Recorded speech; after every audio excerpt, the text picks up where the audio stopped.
आजा बच्चा, अरे देखिए तो कौना खेत का मूली है रे। हे बाबा, ई मूली ना एकर नाम जूली है बाबा। ए बाबा तनी देखी ना एकरा से हमर गाड़ी लड़ी कि ना लड़ी। आजा बच्चा तुम जाओ आँख बंद करके, तुम्हारे ऊपर चलावा बाबा का आशीर्वाद रहेगा। ए जूली, तो दरवाजा खुली कि ना खुली? चल चल ज्यादा हीरो नहीं बन।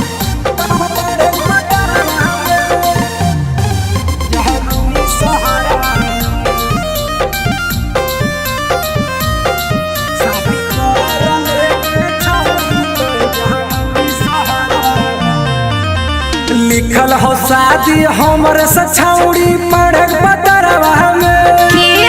लिखल हो शादी हमरे सछौड़ी पढ़े पतरवा में। अच्छा। ये छौड़ी पढ़े पतरवा में। शादी कर ले गया छौड़ी तो जमुई शहरवा में। जरूरी नहीं है। शादी कर ले गया छौड़ी तो जमुई शहरवा में। रे गला गौ सुनर छड़ा पड़े पतरवा में। अरे गला गौ सुनर छड़ा पड़े पतरवा में। रे छड़ा पड़े पतरवा में। शादी नई करबौ सुनर छड़ा नवादा शहरवा में। अरे हो बहई लखुअन जमुई शहरवा में।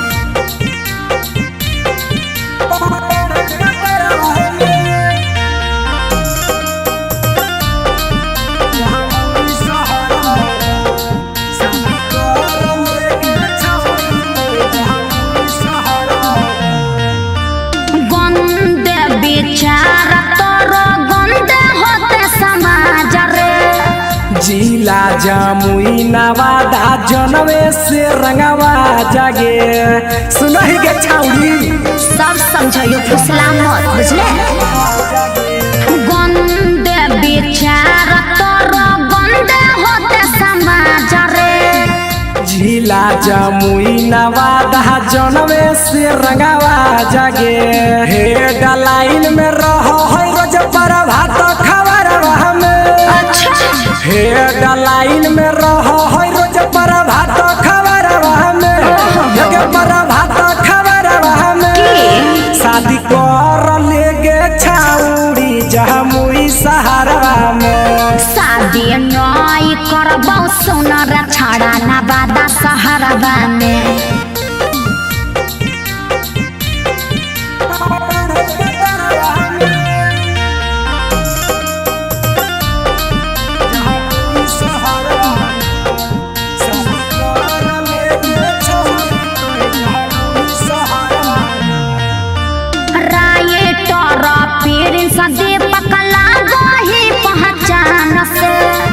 के करो से डरो नहीं ओए जियो ही हम सन से।